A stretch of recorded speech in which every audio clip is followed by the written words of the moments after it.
Hey guys, tonight we sink into the velvety candlelit haze of ancient Alexandria, where perfumes cling to the air, the Nile moves with a lazy rhythm, and one queen seems to collect lovers as casually as you collect tabs in your browser. Cleopatra VII, the last pharaoh of Egypt, doesn't just sit around polishing jewels or arranging fruit bowls. No, she welds together kingdoms and empires through the most intimate of contracts, marriages, liaisons, and those famously strategic alliances of the heart. You probably won't survive this yourself because, let's be honest, keeping track of even one relationship in the modern world is exhausting enough, let alone juggling multiple emperors with egos larger than the pyramids. So before you get comfortable, take a moment to like the video and subscribe, but only if you genuinely enjoy what I do here. And if you're listening from a small town, a big city, or some dorm room halfway across the world, drop your location and local time in the comments. I love seeing where this sleepy little history caravan travels. Now dim the lights, maybe turn on a fan for that soft background hum, and let's ease into tonight's journey together. You find yourself walking in Cleopatra's sandals, which is a dangerous prospect considering they probably cost a small fortune and left sand in unfortunate places. Alexandria is buzzing with debates in marble courtyards, mathematicians scribbling symbols that would later torment high school students, and merchants unloading spices while the salty air clings to your hair. And somewhere in the middle of it all is Cleopatra. Not merely a glamorous seductress, as the tabloids of Rome later insisted, but a cunning political tactician. She first marries her brother, Ptolemy XIII, yes, her brother. Ancient dynasties were less romantic, candlelit dinners, and more, let us keep the crown stuck on our family tree by welding the branches together. Historians still argue whether Cleopatra's first marriage was remotely functional or just ceremonial, but you can picture her side-eyeing the arrangement like someone forced to partner with their sibling in a three-legged race. Unsurprisingly, that union combusts into civil war faster than you can mutter family therapy. Cleopatra emerges from the ashes not only alive but ready for a more formidable partner, Julius Caesar. Here's where things escalate. You imagine Cleopatra rolling herself in that famous carpet, or possibly just a sack of linens, historians debate the details, and popping out in Caesar's quarters like the world's most expensive party trick. It's equal parts dramatic, risky, and brilliant.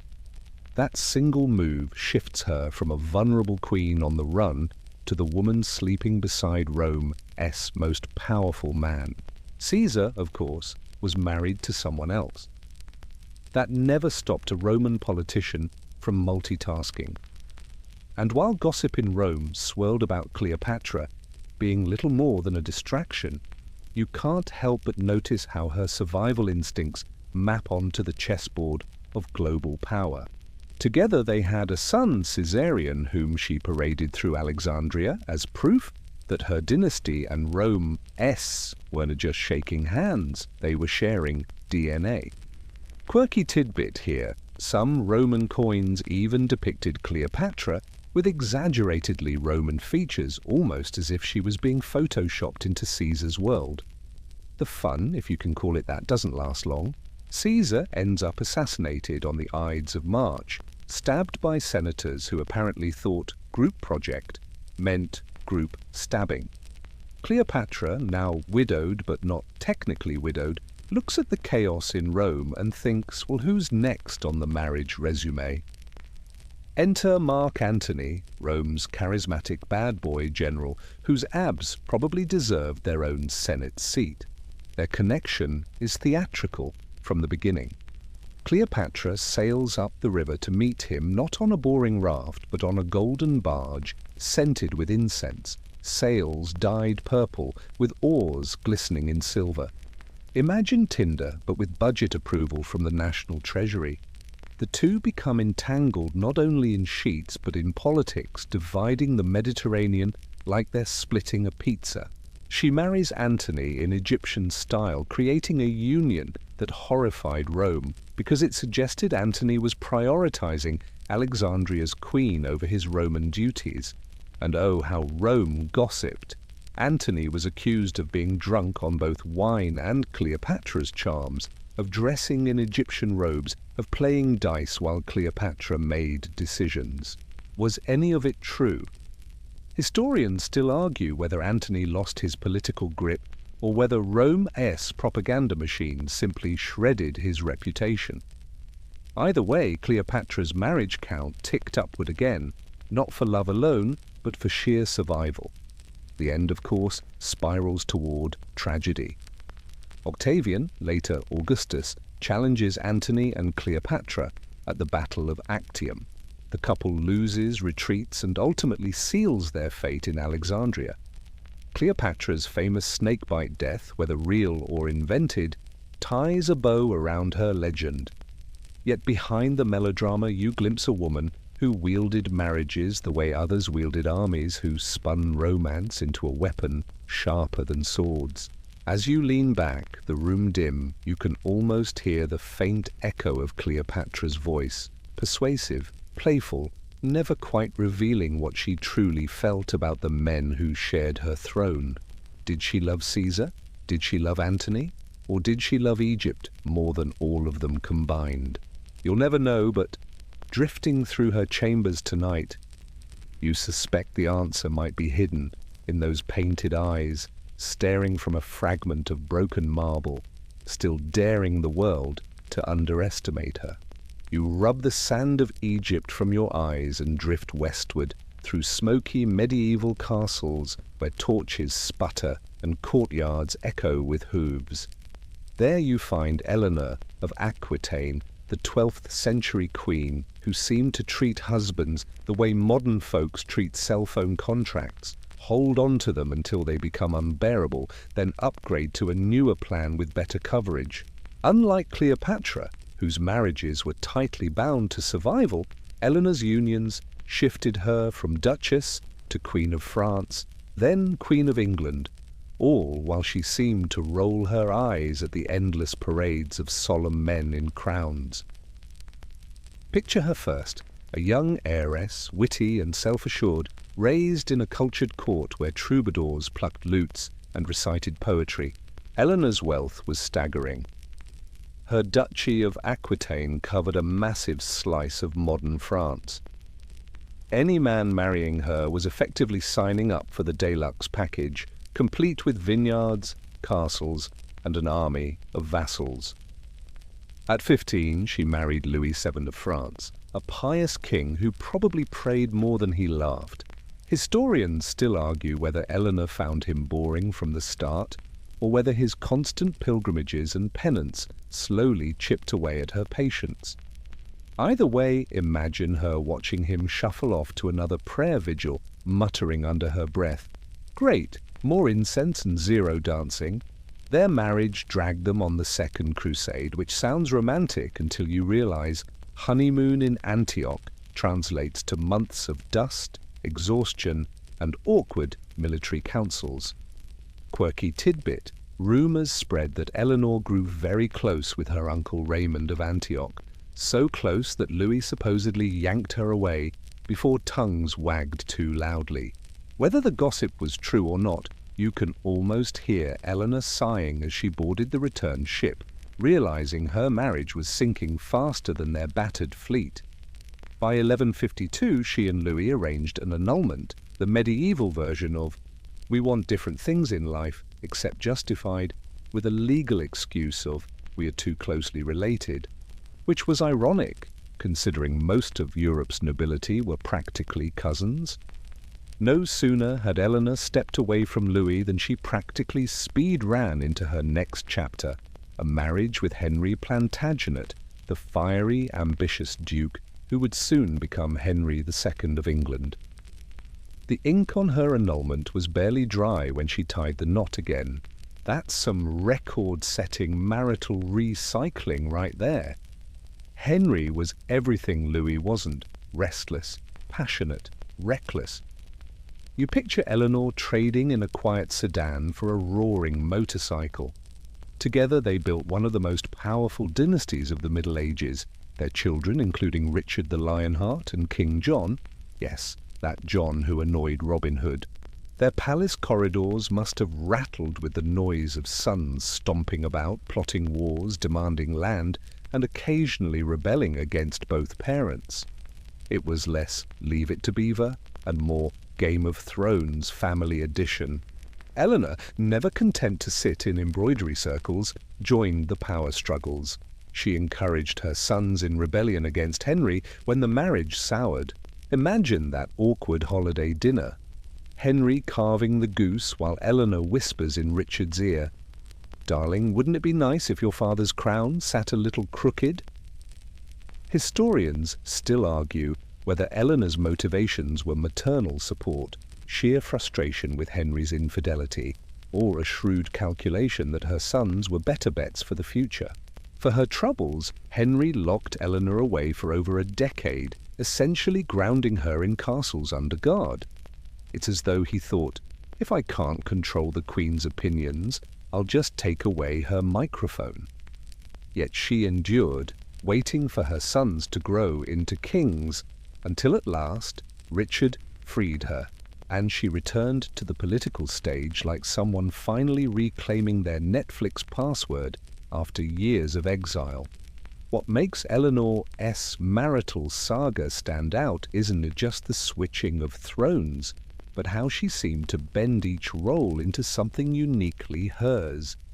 With Louis, she tried to inject life into the stiff French court.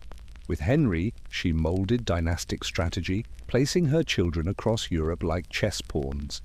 And long after either husband was gone, she strode into monasteries and courts as the grande dame of a dynasty, arranging marriages for grandchildren and great-grandchildren. She basically turned matchmaking into her retirement hobby. The quirky fringe tidbit? She supposedly rode cross-country in her 70s to negotiate marriages for her family, which in medieval terms is like grandma running marathons just to secure her grandkids a good prom date. It shows a kind of indomitable energy. Sleepy listeners like you might envy the stamina as you lie there, blanket pulled up, yawning at the thought of climbing even one staircase. But at the heart of Eleanor's story, you sense a pattern. Every marriage was a stepping stone, not a finish line. She never surrendered her duchy of Aquitaine, never let herself be folded into someone else's shadow. Husbands came and went, but the Duchess remained. And lying here, drifting in candlelight imagination, you might even smile at the thought of Eleanor rolling her eyes from beyond the grave every time someone calls her just a queen. So as your breathing steadies and the medieval torches flicker low, you see her silhouette slip through stone corridors, skirts brushing the cold floor, her rings glinting like stars. She pauses at a doorway, as if checking whether history still notices her, then moves on, restless as ever, searching for the next chapter, even if it means trading crowns like others trade teapots. The torchlight fades, and now you are padding along cobbled Spanish streets where bells toll in the distance and banners ripple from towers. Isabella of Castile waits ahead, not with sultry carpets or dramatic annulments, but with a steady kind of steel, the sort that welds kingdoms together like bolts on a bridge. She doesn't collect husbands the way Eleanor or Cleopatra did. No, she only really needed one, Ferdinand of Aragon, but the sheer gravity of that union gives her a spot on this sleepy parade of queens who made marriage into nation-building. You catch sight of her in 1469, just 19 years old, standing in a modest room where the marriage ceremony feels more like a diplomatic summit than a love story. Ferdinand is there, sharp-eyed and ambitious, bringing with him the weight of Aragon. Their vows don't just tie hands, they glue together 2 crowns, and eventually all of Spain. Historians still argue whether Isabella chose Ferdinand out of romantic attachment or cold calculation. Probably both. Picture her with that faint smile of someone who knows the chessboard better than the men surrounding her, letting them think she is playing the role of dutiful wife while she quietly drafts plans for global empires. The quirky detail: Ferdinand actually had to sneak into Castile disguised as a servant just to marry her, like some medieval rom-com where the prince carries laundry baskets so no one notices him. You almost chuckle at the thought of a future king stumbling around with a mop, trying not to trip over his boots. But it worked, and the clandestine wedding went ahead despite political opposition. Isabella essentially said, "Yes, I'll take this man, thank you very much," even when others tried to bargain her off to someone else. The marriage wasn't smooth sailing, though. The two argued over power like college roommates fighting about fridge space. Isabella insisted she was queen in her own right, not just an accessory to Ferdinand's crown. Their shared motto, tanto monta, monta tanto, loosely, it amounts to the same, was less a statement of harmony and more a fragile promise to act as equals. Sometimes it worked, sometimes Ferdinand's temper flared, but together they forged policies that would transform Europe. One mainstream fact you already know looms over them. In 1492 they sponsored Columbus's westward voyage, launching Spain into overseas empire. You picture Isabella signing the contract with a quill, maybe sighing at the risky gamble, maybe muttering, "Fine, let's see if this sailor can actually find a shortcut." Historians still argue whether Isabella fully believed in Columbus' plan or just hoped it would distract from domestic troubles. Either way, the ship sailed, and suddenly marriage had become the backstage pass to global conquest. At the same time, Isabella's marriage gave rise to darker legacies: the Spanish Inquisition, the expulsion of Jews, and Muslims' policies meant to create a single Catholic Spain. You sensed the weight in her chambers, rosaries clinking, advisors whispering, flames flickering in plazas where faith was tested in brutal ways. Did Isabella drive these choices, or did Ferdinand? Scholars debate it endlessly, though many agree Isabella's fervent piety played a decisive role. It is hard to picture her giggling over court gossip when her vision of Spain was so stark and uncompromising. Still, quirky tidbits peek through. For example, Isabella supposedly wore practical riding clothes and armor when inspecting her troops, which scandalized nobles who thought queens should stick to velvet gowns. Imagine her tightening straps, mounting a horse and trotting through muddy fields, while some advisor wrings his hands and mutters, "But your Majesty, the skirt sails will plummet." In that moment, she was more commander than consort. Her partnership with Ferdinand created a brood of children, who themselves became chess pieces in Europe's dynastic game. Their daughter Catherine would marry into England's royal circus. Yes, the Catherine of Aragon, who later clashed with Henry VIII. Another daughter, Joanna, married Philip the Handsome of Burgundy, mothering Charles III, ruler of half the known world. Isabella and Ferdinand didn't just make Spain, they made half of Europe's family tree. But inside the quiet corners of her life, you can almost sense Isabella's exhaustion. She and Ferdinand spent years traveling from city to city, enforcing authority in person, never sitting long enough to let moss grow on their thrones. She bore children, buried some too young, endured rebellions, and carried the weight of a kingdom on her shoulders. You picture her in a stone chamber late at night, kneeling on cold tiles, whispering prayers while outside the wind rattles against shutters. And in the end, when Isabella died in 1504, her will made clear just how stubbornly independent she remained. She demanded to be buried in a plain coffin, in simple clothes, as if to prove she wasn't dazzled by jewels or grandeur. It was a final shrug at the trappings of monarchy, a reminder that the marriage which built Spain was never about opulence, but about control, faith, and survival. So as you drift deeper into slumber, imagine her voice cutting through the centuries, not flirtatious like Cleopatra, not rebellious like Eleanor, but calm, deliberate, unyielding. One husband was enough, she might say, if that one reshaped the world. And you, lying there under your blanket, might nod at the thought that sometimes collecting crowns matters more than collecting teapots or marriages. The Spanish bells soften, and now you're wading into the misty highlands of Scotland, where castles perch like stubborn cats on rocky cliffs and the air smells faintly of peat fires. Here you stumble across Mary Stuart, better known as Mary, Queen of Scots, a woman whose marital adventures make the drama of any soap opera look like a dull weather report. She doesn't just swap husbands, she practically leaves a trail of broken alliances, scandals, and political migraines in her wake. You first meet her as a child in France, already promised to the young Dauphin Francis. Imagine being betrothed before you can even spell betrothed. At 15, she marries him, stepping into the glittering French court. For a brief, shimmering moment it seems like a fairy tale, a young queen and her charming husband, glittering banquets, elaborate gowns, and the promise of a long reign together. But the fairy tale fizzles. Francis is frail, sickly, and dies in 1560, leaving Mary a widow at 18. Historians still argue whether her grief was genuine or whether, beneath the veil of mourning, she sighed in relief at escaping the suffocating politics of France.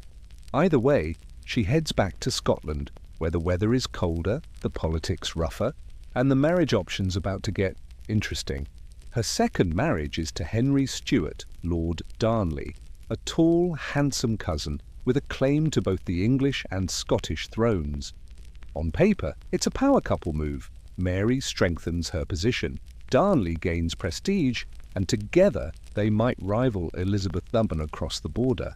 In reality, picture a beautiful wedding cake left out in the rain. Decay sets in faster than anyone expected. Darnley turns out to be arrogant, entitled, and prone to drunkenness. He resents Mary's authority, insists on being called king, and sulks when she doesn't hand him control of the crown. You can almost hear Mary groaning, "Really? This is what I left France for?" Quirky tidbit. Darnley grew so jealous of Mary's Italian secretary, David Rizzio, that he barged into her private chamber with a gang of conspirators and stabbed poor Rizzio to death in front of her while she was pregnant. Imagine trying to enjoy a quiet lute performance, and suddenly your husband and his buddies reenact a slasher film. The scandal shocked Europe, and Mary's marriage with Darnley was doomed beyond repair. But wait, it gets worse. In 1567, Darnley is mysteriously found dead in a garden outside Edinburgh, his house blown up, but his body strangled nearby. Did Mary know? Did her next husband, James Hepburn, the Earl of Bothwell, orchestrate it? Historians still argue fiercely. The timing certainly looks suspicious. Just weeks later, Mary marries Bothwell. To skeptics, it reeks of conspiracy. To sympathizers, it looks like a desperate queen coerced into marriage by a powerful noble. You, standing on the sidelines of history's fog, can only shake your head at how tangled this mess became. Bothwell, unfortunately, is no improvement. He's brash, divisive, and hated by most of the Scottish lords. The marriage sparks rebellion, forcing Mary to surrender and ultimately abdicate in favor of her infant son, James VI. Imagine planning a honeymoon and instead ending up imprisoned in a drafty castle while your baby is crowned without you. Not exactly relationship goals. From there, Mary flees to England, seeking the protection of her cousin Elizabeth I. Instead, she finds herself trapped in a gilded cage, kept under house arrest for nearly 20 years. Elizabeth can't decide whether to help her or eliminate her. And in the meantime, Mary writes letters, embroiders, and dreams of freedom. She never marries again, though suitors and schemes float around her like restless moths. The quirky fringe tidbit that lingers. While imprisoned, Mary supposedly hid secret letters in beer barrels, passing along plots and pleas. Imagine that, your royal correspondence nestled between foamy pints, like the medieval version of texting under the table. In 1587, Elizabeth finally signs her death warrant. Mary, regal to the end, walks to the scaffold in a crimson gown, the colour of martyrdom in Catholic tradition. She dies not as a wife, but as a queen, her string of ill-fated marriages trailing behind her like ghosts. And centuries later, her son James VI of Scotland inherits the English crown, finally uniting the thrones Mary once dreamed of joining through matrimony. As you lie there, heavy-lidded, you can almost hear Mary's laughter, light, youthful, echoing from the French court, before it dissolves into a sigh in a damp Scottish chamber. Were her marriages acts of love, desperation, or just bad luck? Historians still argue whether Mary was a reckless romantic or a victim of brutal politics. But as your breathing slows, you can simply let her story wash over you. A queen whose heart and crown were never quite in sync, leaving a trail of drama that even Netflix would hesitate to script. You leave Mary's echoing halls behind and find yourself stepping into the polished, incense-tinged world of Tudor England, where the smell of roast meat mixes with the whiff of damp stone. At the heart of it all sits Catherine of Aragon, the Spanish princess who became England's queen, and whose marriage history feels like a carousel that spun a little too fast. If you've ever been trapped on a ride that just keeps going in circles while you are begging to get off, you're starting to understand her life. She begins as the bright daughter of Isabella and Ferdinand, the same Isabella you just left behind, packed off to England to marry Prince Arthur, eldest son of Henry VII. It is the perfect match, uniting Spain's rising power with England's still wobbly dynasty. They wed in 1501, a splendid affair with dancing, jewels, and endless feasts. But within months, Arthur falls sick and dies, leaving Catherine widowed at just 16. Historians still argue whether their marriage was consummated. The answer would matter decades later when theologians dug through the bedroom sheets like detectives on a cold case. After Arthur's death, Catherine's position becomes precarious. She's stuck in England, her dowry unsettled, her status uncertain. For years, she lives in limbo, more guest than queen, surviving on pinched finances. Imagine being promised a palace and ending up with a drafty corner room and half-cooked porridge. But Catherine waits, steadfast, until the next prince grows into manhood, Henry, Arthur's younger brother.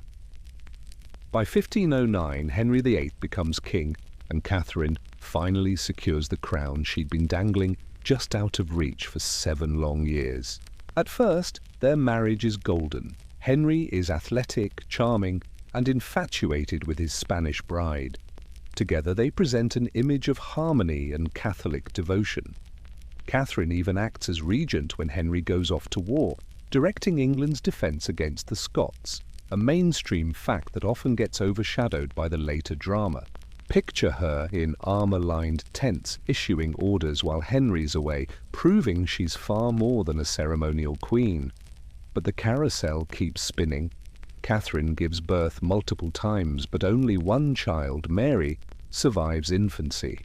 Henry, desperate for a male heir, grows increasingly restless. You can almost hear the creak of tension in their bedchamber as years pass with no surviving sons.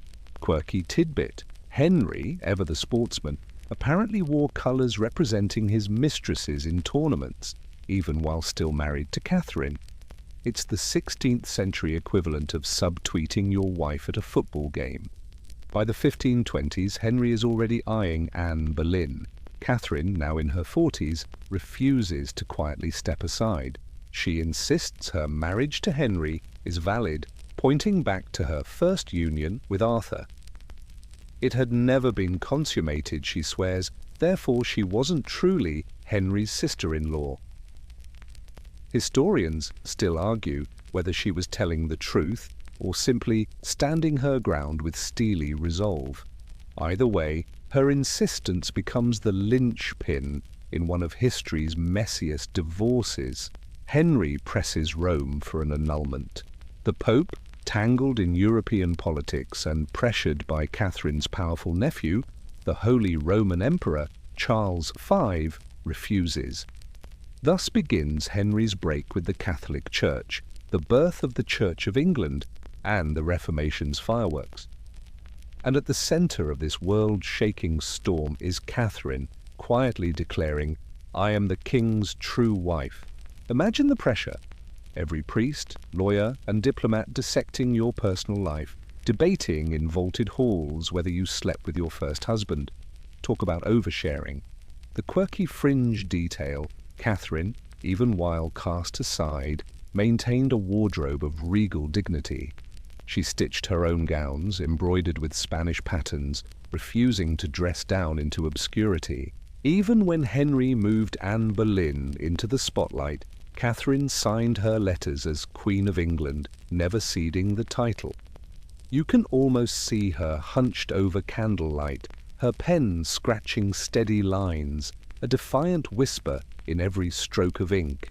Eventually, Henry shuffles Catherine off to a string of damp castles, separated from her daughter Mary. She grows sick, isolated, but never surrenders. When she dies in 1536, her last letter to Henry calls him her husband, her king, the carousel ride ending with loyalty, however battered. And lying here, listening to her story, you might notice the irony. Catherine of Aragon, through steadfast resistance, triggered a religious revolution. Not by fiery speeches, not by collecting more marriages herself, but by clinging stubbornly to one. She married Arthur, she married Henry, and she never remarried again. But her two unions managed to spark debates that still ripple centuries later. As you drift deeper, you see Catherine not as a tragic cast-off, but as a figure of quiet endurance, the Spanish princess who refused to let the carousel throw her off, even when the music turned sour. You imagine her standing in a cold chapel, candles flickering low, her voice steady in prayer, even as England's crown slipped to another woman.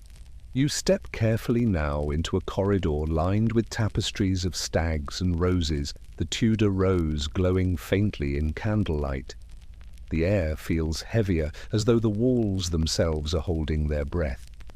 Ahead of you waits Anne Boleyn, the woman whose marriage gamble was so high stakes it toppled the very structure of England's faith. If Catherine of Aragon clung fiercely to her vows, Anne wagered her entire life that a ring on her finger would make her queen and secure her future.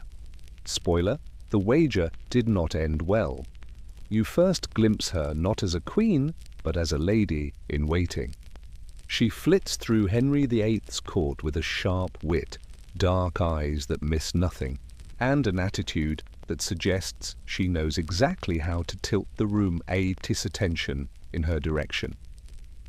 Henry notices, of course, but unlike other women at court, Anne refuses to be a casual fling.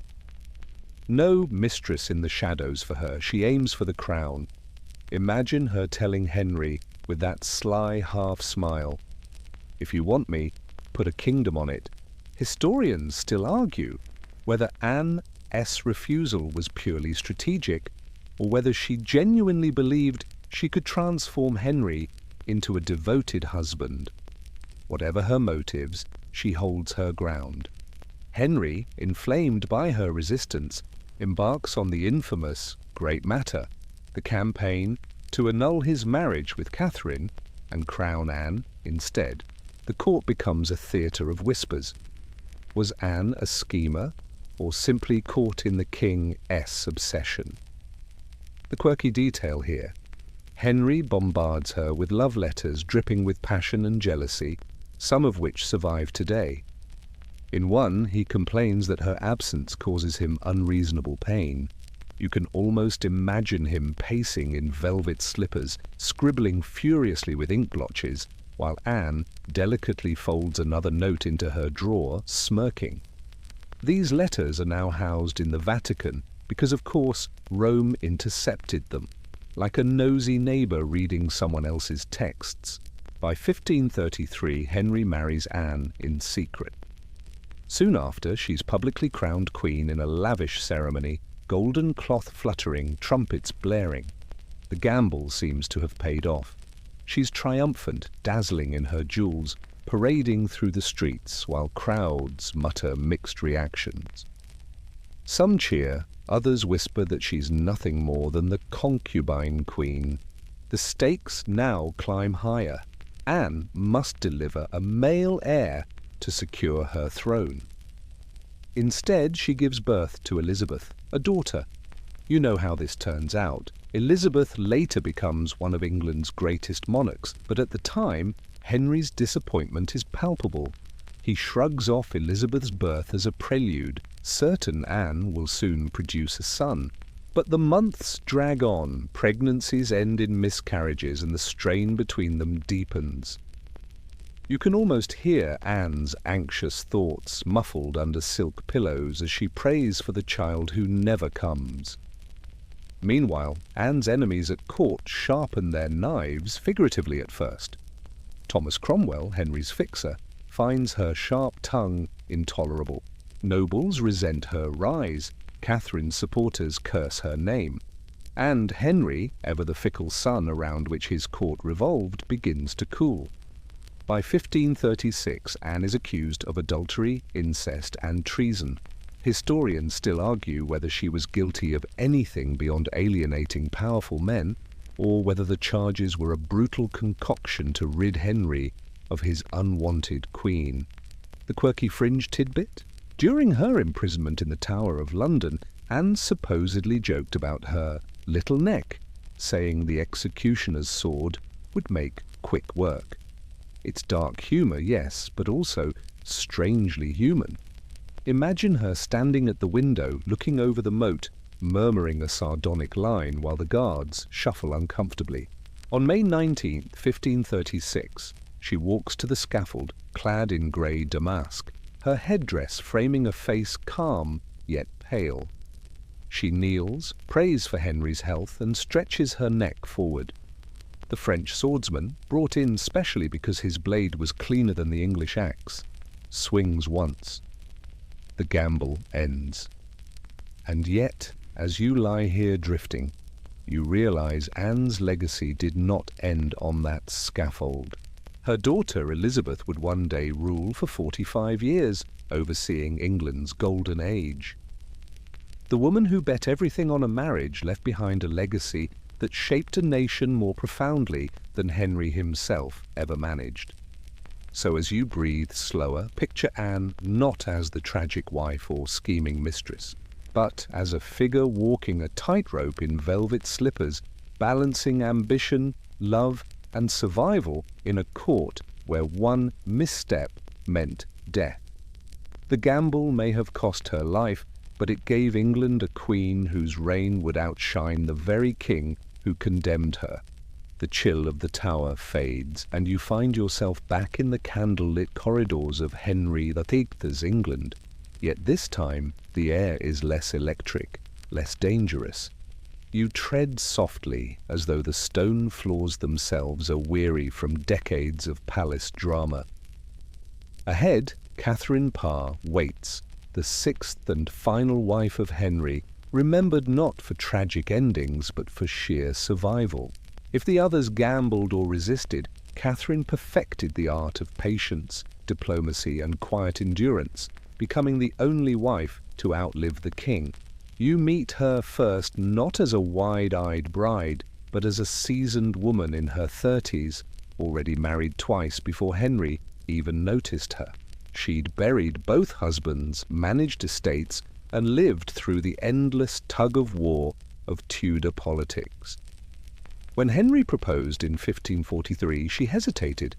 She was actually in love with another man, Thomas Seymour, brother to Henry's late third wife, Jane. But Henry, with his swollen leg, volatile temper, and crown glittering like a loaded dice, was not a suitor one simply refused. So Catherine agreed, stepping into the role of queen consort with all the grace of someone boarding a ship they know might sink at any moment. Her marriage to Henry looked different from the flashy romance with Anne Boleyn or the fiery passion of Catherine Howard. By now, Henry was aging, infirm, and prone to paranoia. Catherine became less lover and more nurse, tending to his ulcerated leg, reading to him, soothing his rages. Imagine her calmly dabbing ointment while Henry bellows at courtiers, multitasking as healer and diplomat. Historians still argue whether she genuinely cared for Henry or merely tolerated him out of duty and survival instinct. Maybe both. Quirky tidbit. Catherine Parr was a published author, the first English queen to publish under her own name. She wrote religious texts that emphasized mercy and reform, handing copies to friends at court. Picture her hunched over parchment, candlelight catching the ink stains on her fingers, quietly reshaping English devotion while the king snored loudly in the next room. What made her extraordinary wasn't fiery defiance, but strategic composure. When factions at court tried to bring her down, accusing her of heresy for her Protestant leanings, Catherine diffused Henry's suspicion with a clever performance. She told him she only debated theology to distract him from his pain, like a good wife should. Henry, mollified, dropped the accusations. You can almost hear her whispering to herself later, "Close call," as she smooths her gown and thanks every saint she could name. She also took seriously her role as stepmother. Henry's children, Mary, Elizabeth, and Edward, each had complicated relationships with their father. Catherine helped knit them back into the family tapestry, arranging for their education, showing them affection, and encouraging reconciliation. Without her steady hand, Elizabeth in particular might not have grown into the sharp, formidable queen you'll meet later. Imagine Catherine at a long oak table, Elizabeth at her elbow, the two of them poring over Latin texts, the future queen's eyes already glinting with cleverness. Henry, meanwhile, deteriorated. His health worsened, his paranoia deepened, and his temper flared more often. Catherine endured, and in January 1547, when Henry finally died, she didn't collapse in grief or disgrace. She simply stepped out of the storm, still alive, still whole. You can almost hear her exhale in relief, a whisper of, "I made it." But the story doesn't end there. Catherine finally returned to Thomas Seymour, the man she had loved before Henry interrupted. The two married quickly, scandalizing some courtiers with their haste. For a moment, it seemed like Catherine would finally enjoy the domestic happiness denied her during her years with Henry. Yet fate, ever mischievous, had other plans. She became pregnant, unusual and risky at her age, and gave birth to a daughter. But within days, Catherine fell gravely ill, likely of puerperal fever. She died in 1548, just a year after Henry. The queen who had survived him did not survive childbirth. Quirky fringe detail. On her deathbed, delirious, she reportedly accused Seymour of poisoning her, though it may have been fevered imagination. Still, the words linger like a ghost over her last hours. Lying here in your own quiet room, you might think of Catherine as the queen who managed to balance love, duty, and survival longer than anyone expected. She outlasted Henry's wrath, soothed his pains, protected his heirs, and even carved out space for her own voice in print. If Cleopatra wielded marriage like a sword, and Anne Boleyn played it like a gamble, Catherine Parr treated it like a shield, a fragile but effective guard against a king who devoured nearly everyone else close to him. As your eyelids grow heavier, picture her in a calmer moment, sitting by the fire, her hands folded, her book open to a page of soft devotion, her voice steady as she reads aloud while the storm of Henry A.S. reign rages just outside the chamber door. You leave behind Catherine Parr's gentle firelight and step north, where the wind feels sharper, tugging at your cloak as you trudge toward the Scottish border. The stone castles here look less polished, more rugged, their halls filled with the crackle of peat fires and the echo of bagpipes. It is in this landscape that Margaret Tudor, Henry V's sister, makes her mark. If Eleanor of Aquitaine recycled husbands like chess pieces, Margaret shuffled them like cards in a game no one could quite predict. She begins her story in 1503, only 14 years old, married off to James IV of Scotland. The union was meant as a peace treaty. England and Scotland, those eternal frenemies, joined through this teenage bride. Imagine her riding into Edinburgh, dwarfed by her husband's court, trying to look regal while probably wishing she was still at home playing games with her younger siblings. Historians still argue whether the marriage was a happy one. James was cultured, intelligent, but also a notorious flirt. Still, they had several children, though only one, James V, would survive to adulthood. A quirky tidbit? Margaret loved fashion and imported English gowns into Scotland, scandalizing locals with her elaborate styles. Picture her sweeping into a chilly stone hall in velvet layered so heavily it could smother a bonfire, while Scottish lords mutter under their breath, "Aye, but can she even climb stairs in that?" Her first marriage ended abruptly at Flodden Field in 1513, when James IV was killed fighting the English, ironically against the very family he was tied to by marriage. Margaret, suddenly a widow at 23, became regent for her infant son. Imagine her perched on the regent's throne, the weight of Scotland pressing down, courtiers whispering doubts behind their hands. She was young, ambitious, and already navigating widowhood once. She didn't stay single for long. Within a year, she secretly married Archibald Douglas, Earl of Angus. A bold choice, too bold perhaps. The match alienated much of the Scottish nobility, who saw Douglas as a greedy opportunist. Their union sparked civil strife, forcing Margaret to flee Edinburgh with her children.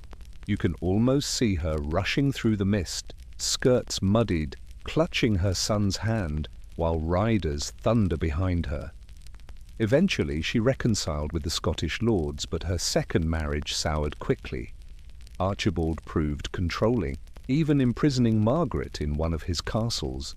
Historians still argue whether she ever loved him at all, or whether it was simply a hasty choice for protection that turned into a nightmare. By the 1520s, Margaret was plotting yet another escape, this time not from a battlefield, but from a bad marriage. She sought an annulment, echoing the family pattern that her brother Henry VIII would later perfect. She eventually secured it, a rare victory for a woman of her time.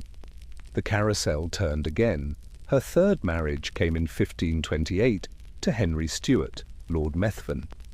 By then, Margaret was older, wiser, perhaps a little wearier of the endless cycle.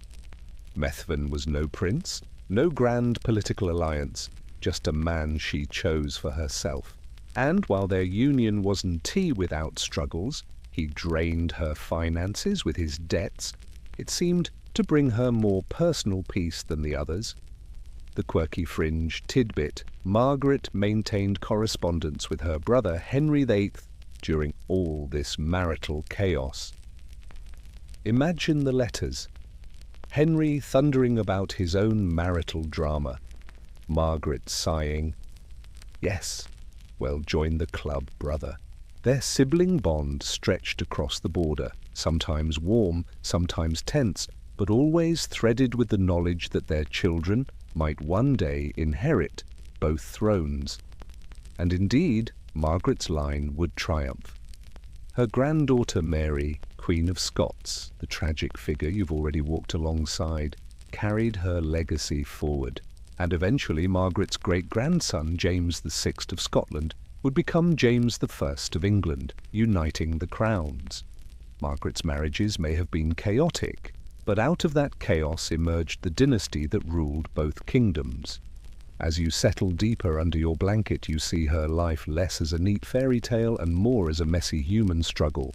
A teenager forced into marriage for politics, a widow regent battling rebels, a woman trapped in a controlling second husband's grip, and finally a queen who carved out a third chance at happiness. So picture Margaret Tudor not in gowns glittering with jewels, but in a cloak against the Scottish mist, her breath visible in the cold, her eyes sharp with determination.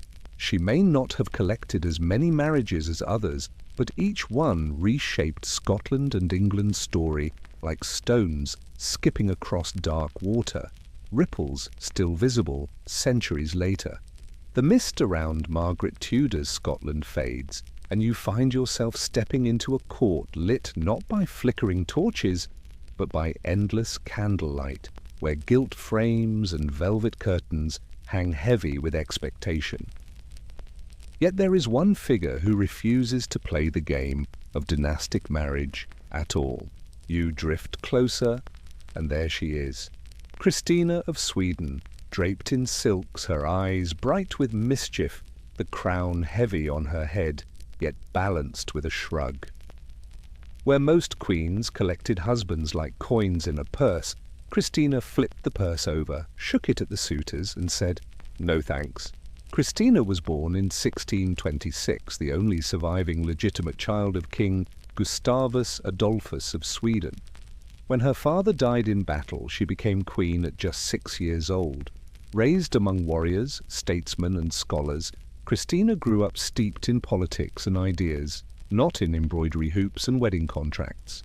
Imagine her as a teenager sitting cross-legged on a library floor, dust swirling in shafts of morning light, leafing through Greek philosophy while courtiers nervously wonder when she'll stop refusing proposals.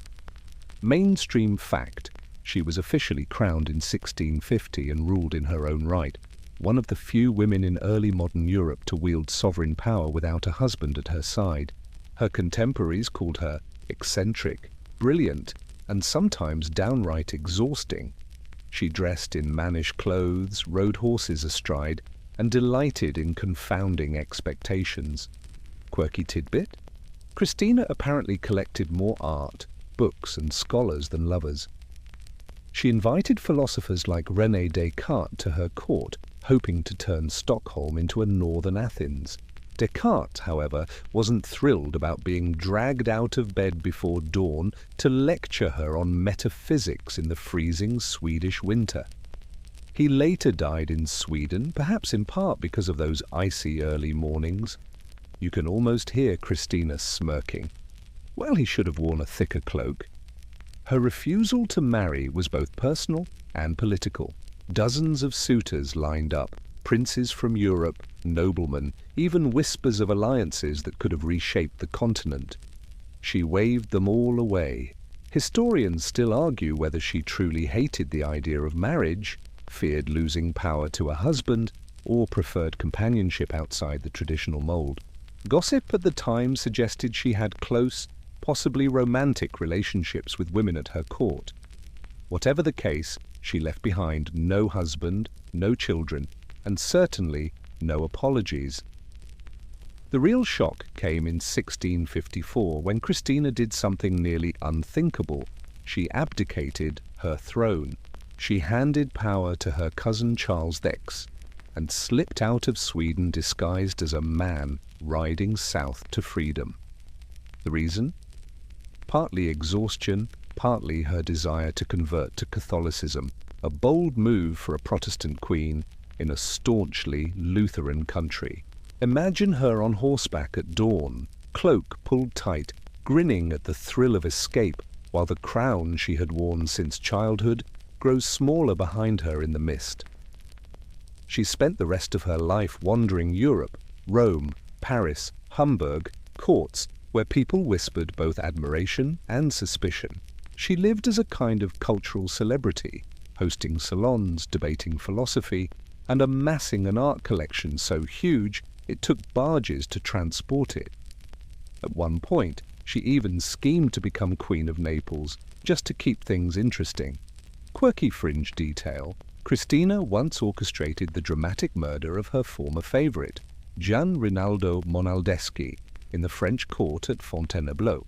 The reasons remain murky, betrayal, politics, or maybe just boredom, but she reportedly stood by as her men cut him down. Not exactly bedtime story gentle, but it shows she could be as ruthless as any king when pushed. Yet despite her turbulence, Christina remained a singular figure, a queen who defied marriage entirely, who traded the traditional path of dynastic alliances for libraries, salons, and freedom. When she died in 1689, she was buried in Rome, one of only a handful of women honoured with interment in St. Peter's Basilica.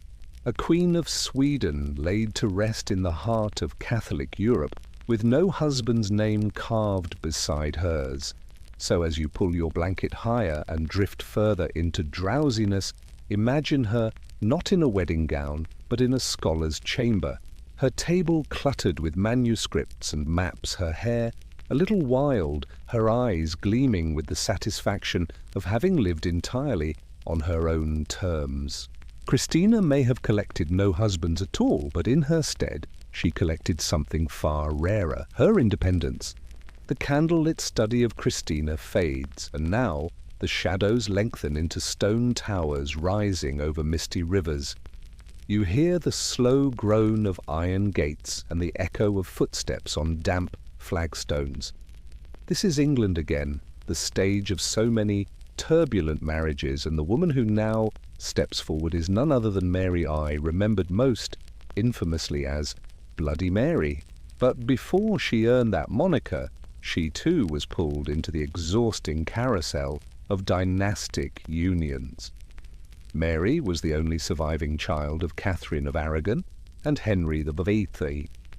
You remember Catherine's stubborn grip on her crown? Well, Mary inherited her mother's iron will, but also her years of humiliation. When Henry discarded Catherine and married Anne Boleyn, young Mary was declared illegitimate, stripped of her status, and forced to serve in her infant half-sister Elizabeth's household. Imagine being a teenager, once a princess, suddenly forced to wait hand and foot on your baby sister. Historians still argue whether this trauma fueled the steel that defined her reign, but you can feel the bitterness lingering like smoke. Mainstream fact. When Mary finally took the throne in 1553, after a brief attempt to install Lady Jane Grey, she was 37 years old and still unmarried, a rarity for a woman monarch in that era. Her council urged her to wed quickly, to produce an heir, to secure the dynasty. Suitors lined up like contestants on a grim reality show, but Mary set her eyes firmly on one man, Philip of Spain. Philip, the son of Emperor Charles V, was Catholic, powerful, and about as warm as a damp cod. Yet for Mary, the match represented not just personal desire, but a return to the faith of her mother. The marriage treaty was drafted to protect English sovereignty, but the people were unconvinced. Crowds rioted at the news, fearing England would become a Spanish province. You can almost hear the muttering in London taverns. Great, now we'll all be eating olives instead of pies. Mary married Philip in 1554 in Winchester Cathedral. She wore a gown of rich brocade, crimson and gold, while Philip looked every inch the polished Habsburg prince. For a moment, the ceremony glittered with hope. Perhaps here was the alliance that would steady Mary's troubled throne. Quirky tidbit. Mary was so enamored with Philip that she showered him with affection in public, while he remained stiff, polite, and distant, as though enduring a polite but awkward dinner party that would never end. The tragedy lay in Mary's desperate attempts for an heir. Twice she believed herself pregnant, her belly swelling, symptoms aligning. Yet both times they proved false. One was likely a case of phantom pregnancy, the body manifesting what the mind so desperately desired. Imagine Mary sitting in her chamber, her hand resting on what she thought was new life, courtiers already whispering about nursery preparations, only for months later the truth to sink in: there would be no child. Historians still debate whether stress, illness, or hormonal imbalance caused these cruel illusions, but the heartbreak was real enough. The marriage itself soured under the weight of these failures. Philip spent more time abroad than in England, his letters to Mary brief and perfunctory. She pined while he strategized. She prayed while he politicked. England, meanwhile, burned, literally. Mary's fervent reintroduction of Catholicism led to the persecution of Protestants, hundreds of whom were executed at the stake. The flames lit her reputation forever, overshadowing her personal struggles. Quirky fringe fact: despite Philip's coldness, Mary supposedly doted on his portrait when he was away, gazing at it for hours, talking to it as if he might answer back.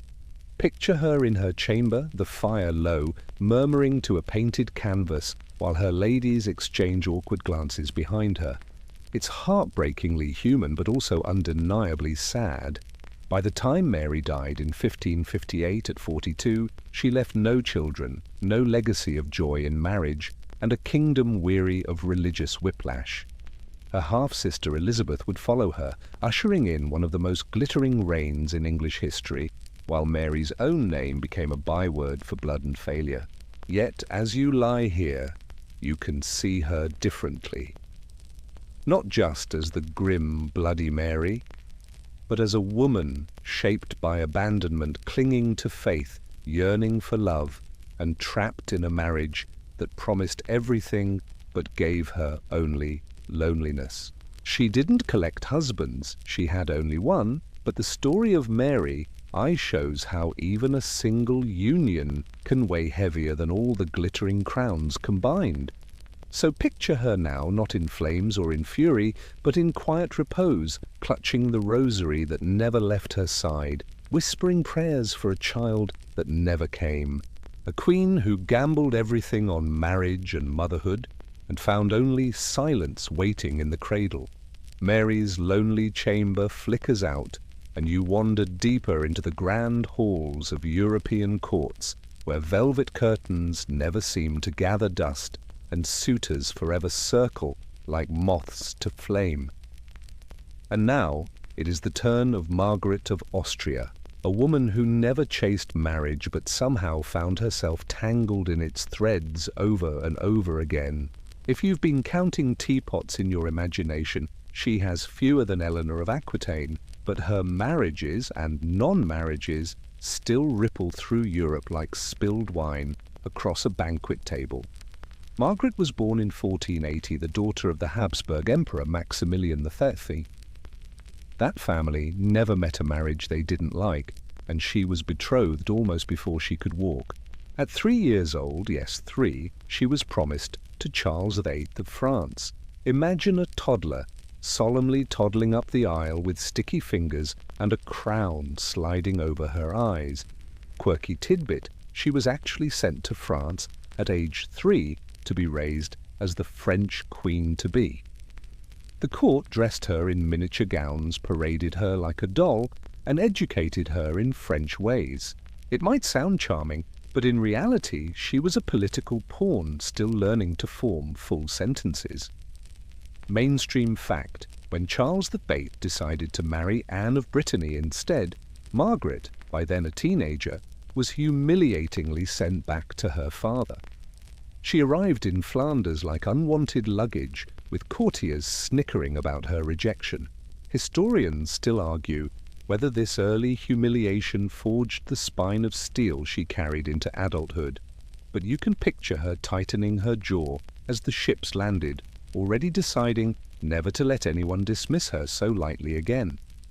Her second marriage came in 1497 to Juan, Prince of Asturias, heir to Ferdinand and Isabella of Spain. At last, a glittering match. She travelled to Spain, bringing dowries, gowns, and hope for her future. Sadly, within months, Juan fell ill and died, leaving her a widow at just 17. Imagine the Spanish court whispering superstitiously that Margaret had brought bad luck with her foreign breezes. She returned home, veiled in black, her luggage heavier with sorrow than gold.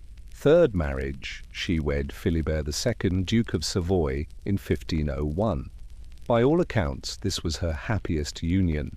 They shared tastes in music, hunting, and the pageantry of court life.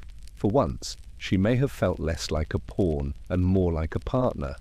But happiness was short-lived. Philibert died after only 3 years of marriage. Again, Margaret was a widow, this time at just 24. Quirky fringe tidbit. Margaret commissioned a lavish tomb for Philibert in Brou, decorated with intricate marble sculptures, more a declaration of devotion than political duty. The tomb still stands, a monument not only to Philibert, but to the grief of a woman who kept burying her husbands before her hair even greyed. After Philibert, Margaret never remarried. Instead, she devoted herself to governance and diplomacy. Her father Maximilian appointed her governor of the Netherlands, where she ruled with remarkable skill. Imagine her court at Mechelen, tapestries on the walls, ambassadors at the door, her pen scratching across treaties late into the night. Unlike queens trapped in endless cycles of pregnancies and alliances, Margaret became known as the great mediator of Europe.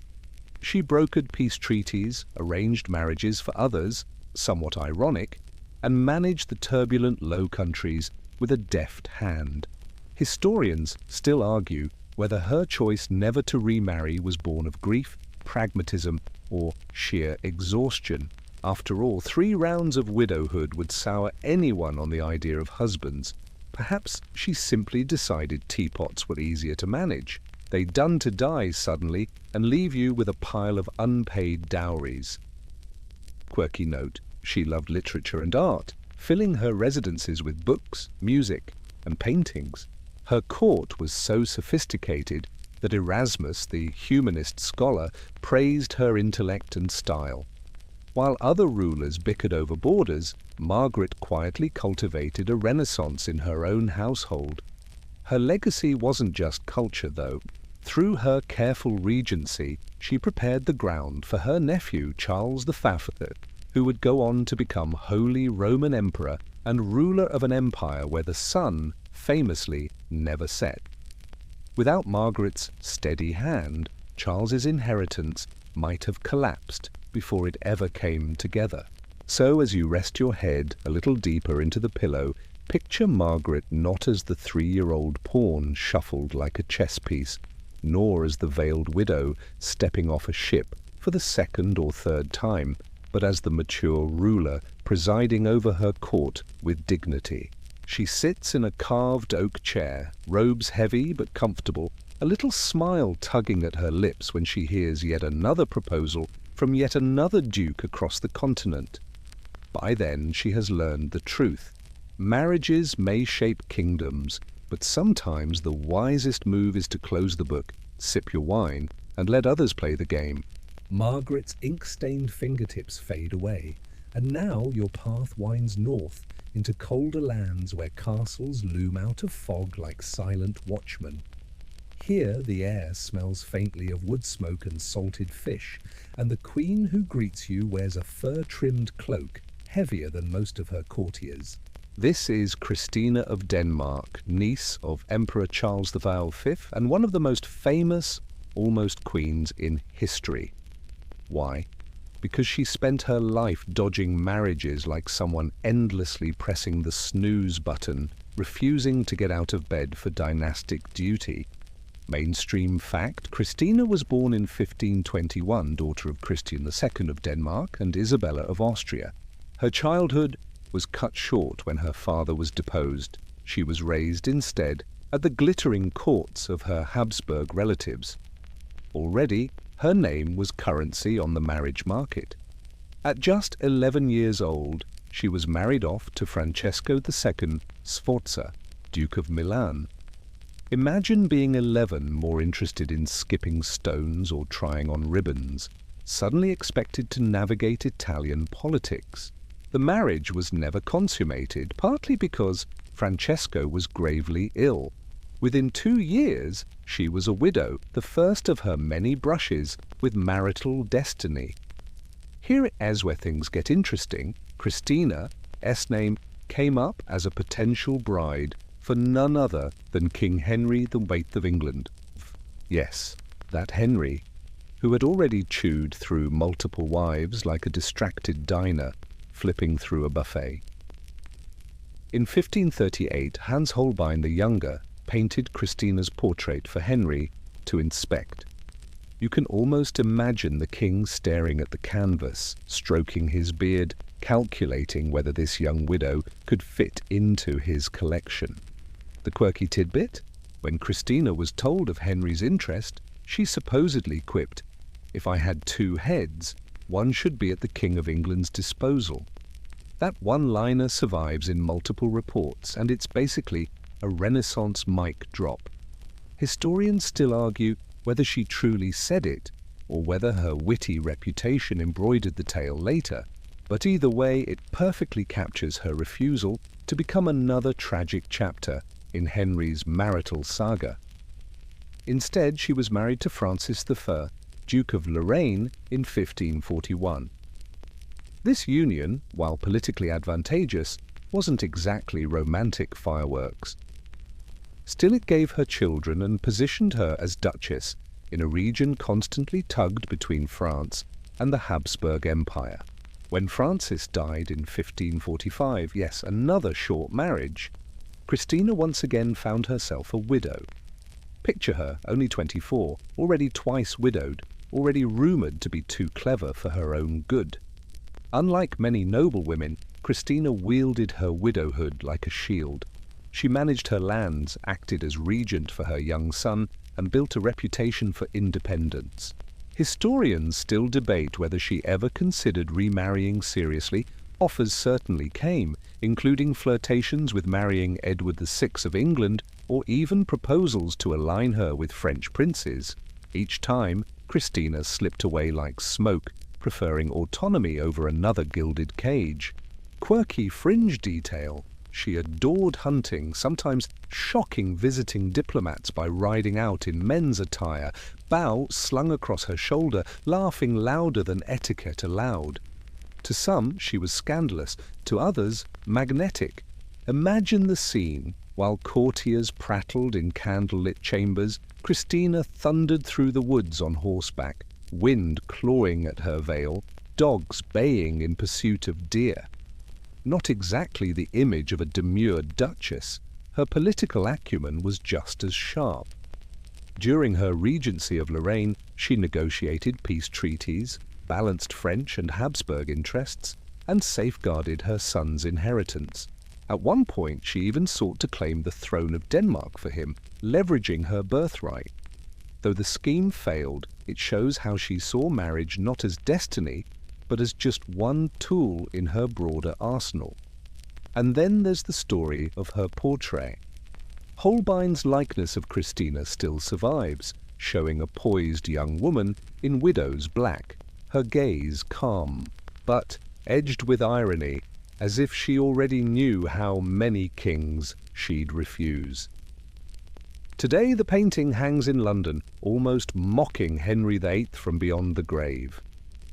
Here is the queen he wanted but never had, the witty widow who dodged his ring and lived to laugh about it. So, as your eyes begin to grow heavier, think of Christina not as a tragic widow, but as a queen who collected proposals instead of husbands. Her legacy is not the endless count of teapots or crowns, but the reminder that sometimes the boldest act for a queen is simply to say no. Picture her now in her great hall at Lorraine, firelight flickering on tapestries, envoys droning on about alliances while she sips her wine, leans back in her chair, and delivers another line sharp enough to echo through centuries. The laughter of Christina's sharp refusals lingers in your ears as you drift further along the dim-lit corridor of queens who wore widowhood like a badge and marriage like a tool. But now the air shifts warmer, humid, with the perfume of Parisian gardens, and the distant roll of drums hints at a different century altogether. You find yourself in the world of Empress Joséphine, the woman who managed to capture Napoleon Bonaparte's restless heart, lose it, and then somehow collect second chances like baubles tucked away in a drawer. Mainstream fact first, Joséphine was born Marie Joseph Rose Tacher de la Pagerie in 1763 on the Caribbean island of Martinique. The humidity of sugar plantations shaped her childhood, and rumor claimed she once visited a fortune teller there who predicted she would be greater than a queen.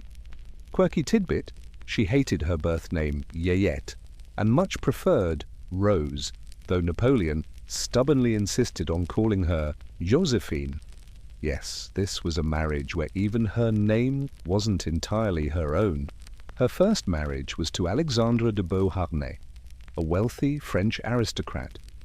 It seemed promising, but Alexandre proved unfaithful and careless, leaving Joséphine juggling 2 children while he chased glory. Then came the French Revolution. Alexandre was guillotined in 1794, leaving Joséphine widowed, imprisoned for a time, and barely escaping execution herself. Imagine the guillotine's blade gleaming in the summer light, the crowd murmuring, Joséphine's name penciled onto a list of the condemned, then hastily scratched out. Historians still argue whether she survived thanks to powerful friends, pure luck, or both, but when the prisons opened, she emerged thinner, sharper, and more determined to keep her head firmly attached. Her second marriage would change not just her fate, but Europe's. In 1796, she wed a young Corsican general named Napoleon Bonaparte. He was smitten, sending her letters so fevered and over the top that they read like parody today. You could practically hear the ink sizzling as he begged her not to bathe, because he wanted to remember her natural scent. Romantic or just weird, you decide. She, on the other hand, was slower to warm up. In fact, she continued a few affairs early on, earning Napoleon's lifelong paranoia about fidelity. Still, Joséphine's charm became legendary. In Parisian salons, she glided through rooms in gowns embroidered with gold, her laugh low and intoxicating, her Creole accent adding flavor to every word. She soothed Napoleon's rough edges, dazzled his officers, and earned the devotion of Parisians who found him stern, but her irresistible. One mainstream image burned into history. When Napoleon crowned himself emperor in 1804, Joséphine knelt at his side in Notre Dame Cathedral, the air thick with incense and candle smoke, the Pope himself watching as her husband set the crown on his own head.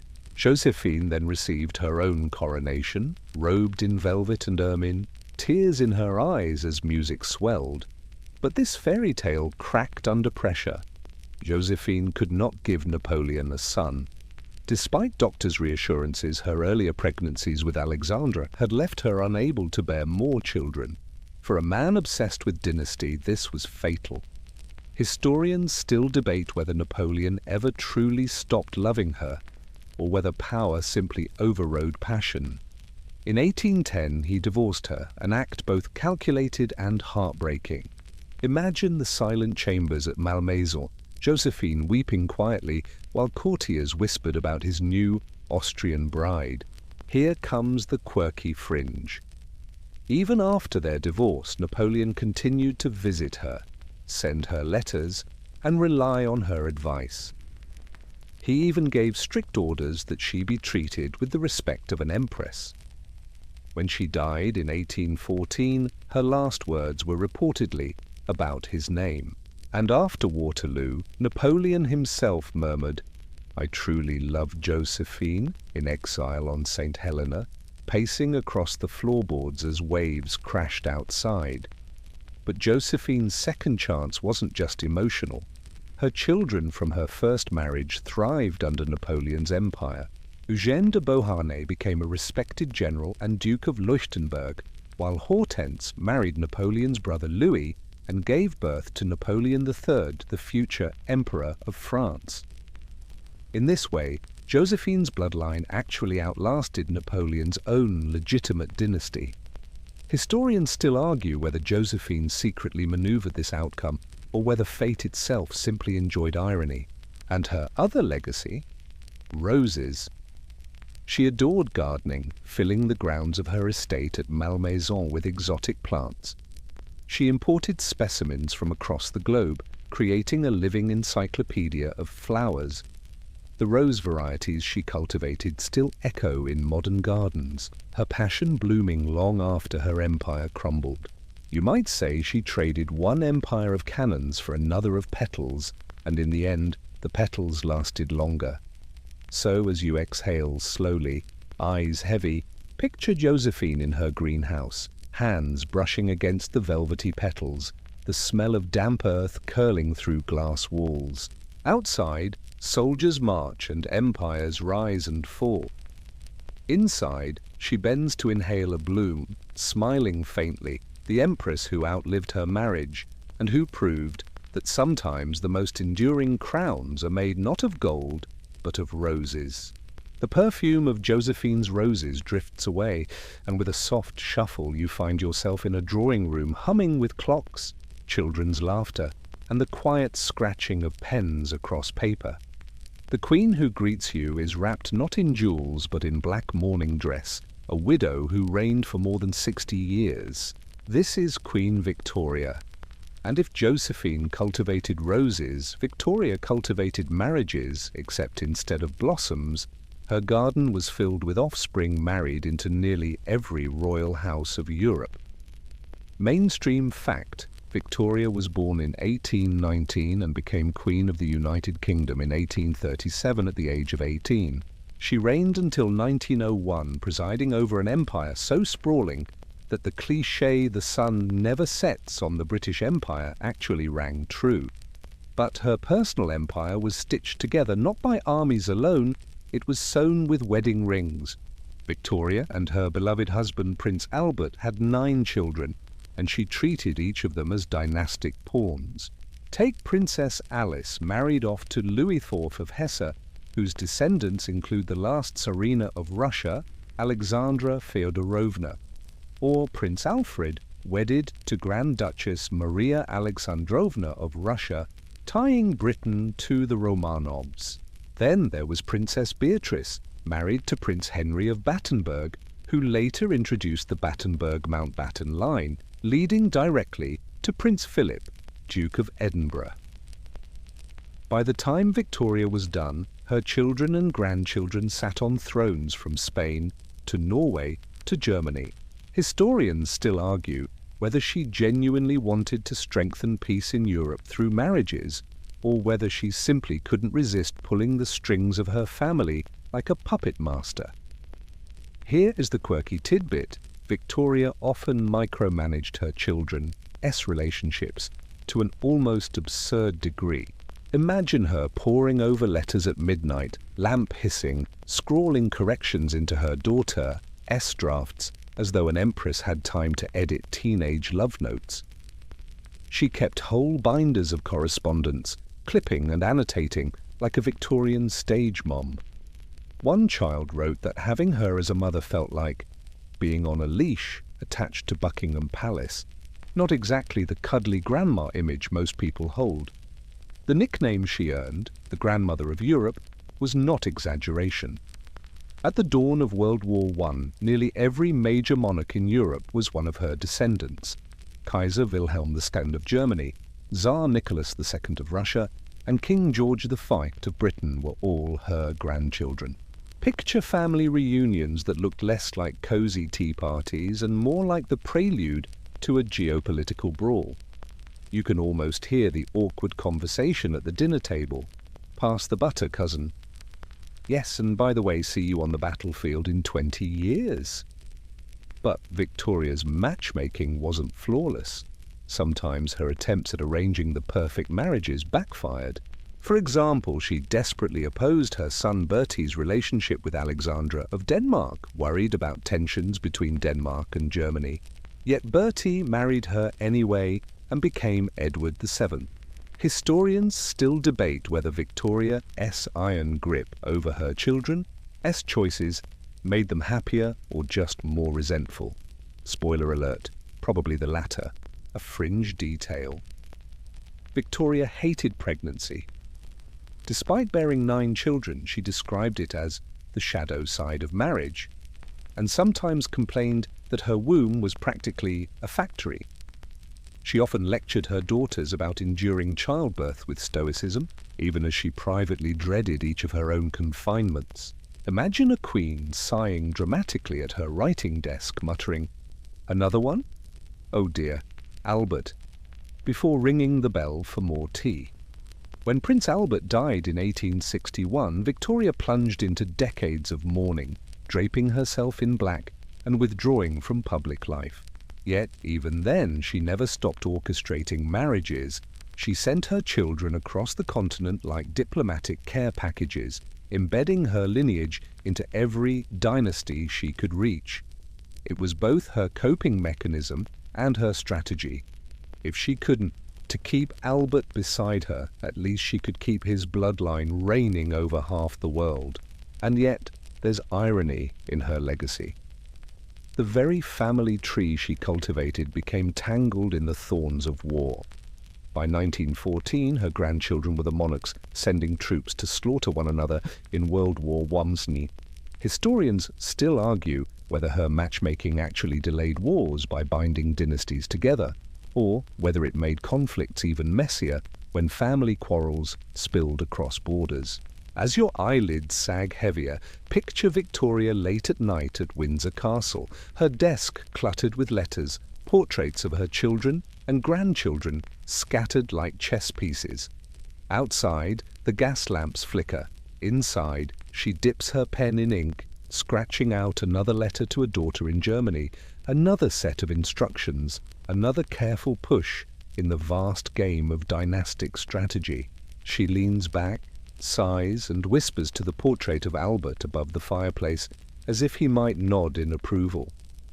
And when she finally passes in 1901, the whole of Europe feels the ripple.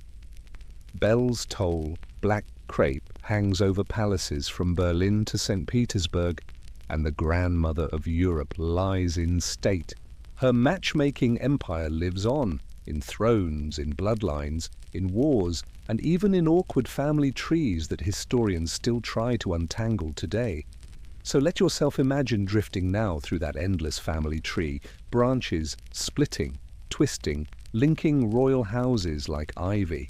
Every name a story, every marriage a gamble, every crown resting just a little heavier because one widow queen kept arranging unions long after the lights went out.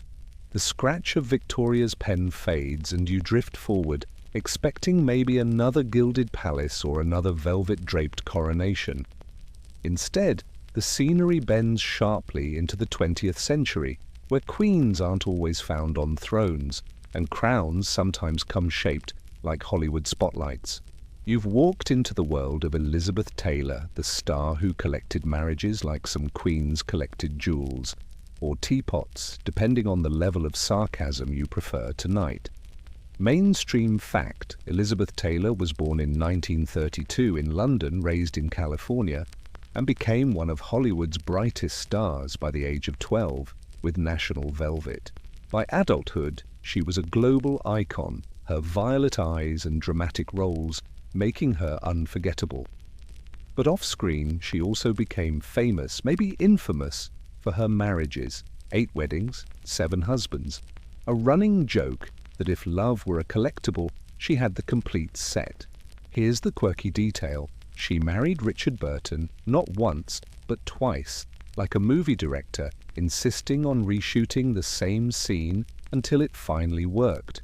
Spoiler, it still didn't. Their relationship was so fiery, so headline-grabbing, that tabloids in the 1960s practically built their circulation on Liz and Dick drama. They fought, made up, bought yachts, fought again, and bought jewels the size of paperweights to apologize. Historians still argue whether their passion was genuine romance, mutual self-destruction, or just two people who couldn't resist the spotlight reflecting off each other. Her other marriages were no less colorful. She wed hotel heir Conrad Hilton Jr. That's right, of the Hilton Hotel family. Though the union lasted barely a year. She married actor Michael Wilding, then producer Mike Todd, who tragically died in a plane crash. She wed Eddie Fisher in a scandal that scorched Hollywood gossip columns because Fisher had been married to Debbie Reynolds at the time. Imagine today's social media meltdown if that happened now. TikTok reels would still be spinning. But Elizabeth Taylor wasn't just flitting from aisle to aisle of the marriage supermarket. Each union mirrored the old queen's strategies: alliances, survival, reinvention. Where Isabella of Castile used marriage to glue kingdoms together, Taylor used it to navigate the turbulent seas of fame, loneliness, and reinvention. Some say she sought stability, others say she sought adventure. Historians still debate whether she was chasing love, distraction, or simply refusing to let herself be defined by one storyline. And the fringe tidbit? She turned her fame, including the endless talk of her love life, into a platform for activism. She became one of the earliest high-profile celebrities to advocate for HIV/AIDS awareness, a cause few others in Hollywood dared to champion in the 1980s. It's as if she repurposed all that tabloid ink into something that could actually save lives. So yes, Elizabeth Taylor was no crown-wearing queen in the medieval sense, but look at her collection. Diamonds the size of apricots, headlines that bent nations' attention spans, and a legacy so strong she's still quoted, imitated, and remembered. You could almost call her the final echo of that long royal tradition. Women judged for how many rings they wore, but who in truth used marriage as both armor and spotlight. As your breath slows, imagine Elizabeth Taylor leaning against the railing of her yacht, the Mediterranean stretching endlessly, a martini glass catching the last light of the sun. She laughs, a sound richer than jewelry boxes spilling, and for a moment she looks less like a Hollywood starlet and more like a queen surveying her strange, glittering empire of husbands, headlines, and history. And with that image, you let the centuries fold together. Cleopatra's candlelit bedchamber, Eleanor's medieval chessboard, Isabella's double crown, Mary's tangled tragedies, Catherine's carousel of Tudors, Christina's refusal to settle Joséphine's roses, Victoria's family tree, and finally, Elizabeth Taylor's Hollywood coronation. They all blur into a single, sleepy stream. Women whose marriages became their thrones, whose rings were both cages and keys, whose stories remind you that history, even the boring parts, can sparkle when told with a smirk. Now let yourself drift further. The voices of queens and empresses, of actresses and matchmakers begin to fade into the gentle hush of background hum. The velvet curtains close, the coronation trumpets soften, the scratch of pens and the clink of champagne glasses melt into silence. What remains is only the quiet pulse of your breath and the soft rhythm of your heart. You walk slower now, almost floating, through a hallway lined with portraits that blur at the edges.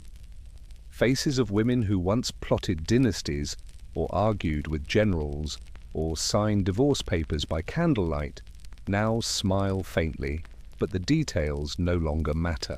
The names soften, the dates dissolve, and all that lingers is a sense of calm continuity, that marriages begin and end, crowns slip and shine, and yet the world always rolls forward, steady as the tide. Feel the softness of the pillow beneath your cheek, like velvet cushions in a forgotten palace chamber. Notice how your breathing deepens, each exhale carrying away the last scraps of chatter, of curiosity, of wandering thought. Even the questions historians still argue about, why this queen chose that husband, why that empress survived when others fell, become like faint whispers outside a closed door, distant and irrelevant. The corridor stretches out, wider and darker, until even the portraits fade. There is no more crown, no more teapot, no more stage light, only the quiet hum of the present moment, the soft blanket around you, the steady warmth of your own body sinking into stillness. You are safe, you are calm, you are finally free to let go. Good night.